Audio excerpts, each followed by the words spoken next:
வாங்க இன்னைக்கு 65 செய்யலாம். ஸோ அதுக்கு என்னென்ன தேவைன்னு பார்த்துடலாம். நம்ம 1 கிலோ சிக்கன் அதுவும் லெக் பீஸாக தான் வாங்கியிருக்கோம். சால்ட் 1 ஸ்பூன் போட்டுக்கலாம். Kashmir chilli powder 2 spoon. மல்லித்தூள் 1 spoon. Garam masala 1 spoon. Cornflour 2 spoon. அரிசி மாவு 1 ஸ்பூன். லெமன் பாதி லெமன் ஜூஸ்.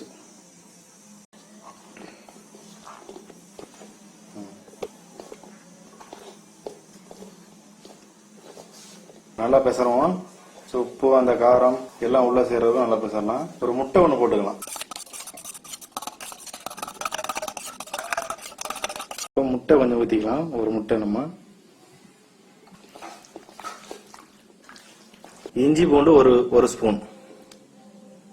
நல்லா மிக்ஸ் பண்ணலாம். மிக்ஸ் பண்ணி ஒரு 15 நிமிஷம் 20 நிமிஷம் இருக்கணும். அப்பதான் அந்த காரம் உப்பு இஞ்சி பூண்டு பேஸ்ட் மிளகாத்தூள் எல்லாம் உள்ள சார்ந்து நம்மளுக்கு ஒரு டேஸ்ட் கிடைக்கும். ஸோ நம்ம வெயிட் பண்ணலாம். ஊறட்டும் 15 மினிட்ஸ் ஆயிடுச்சு. 15-20 நிமிஷம் ஆயிடுச்சு. நம்ம சிக்கன் ஊற வச்சு ஸோ நம்ம 65 போடலாம். ஸோ அதுக்கு தேவையான கடையை வச்சாச்சு. இப்போ ஆயில் ஊற்றலாம்.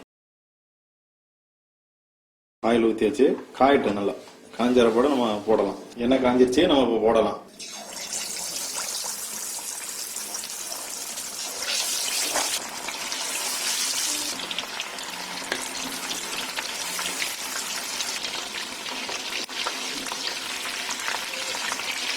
போட்டோடனே திருப்பி போட்டிங்கன்னா அந்த மசாலா அப்படி எடுத்துட்டு வந்துடும். ஸோ அதனால் வெயிட் பண்ணணும். சிம்மில் வச்சு பண்ணுங்க. ஹையில் வச்சிங்கன்னா சிக்கன் கருப்பாயிடும்.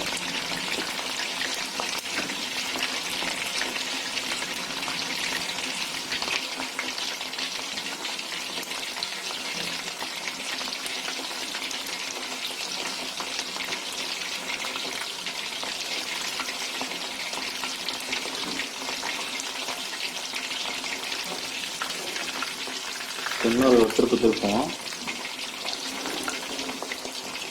ஒரு சிக்கன் வேகிறதுக்குள்ள நான் 3 ரொம்பலாம் திருப்பக்கூடாது. ரொம்ப அடிக்கடி திருப்பிக்கிட்டே இருந்தோம்னா மசாலா எடுத்துரும். ஸோ அதனால 3 டைம் நம்ம திருப்பி விட்டுக்கலாம். 2 ஒருப்பாடு 3 டைம். ஸோ அது வந்துடும்.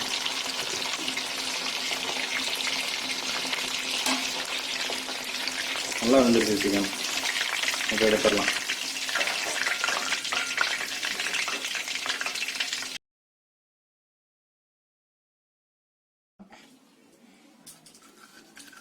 உள்ளேலாம் அந்த மசாலா நல்லா உள்ள சேர்ந்து சாப்பிடும் போது நல்லா டேஸ்டா இருக்கு. உள்ளே நல்லா சிக்கன் நல்லா வெந்திருக்கு. செம்மையா இருக்கு. சூப்பரா இருக்கு. நீங்களும் செஞ்சு பாருங்க. லைக் பண்ணுங்க, ஷேர் பண்ணுங்க, சப்ஸ்கிரைப் பண்ணுங்க.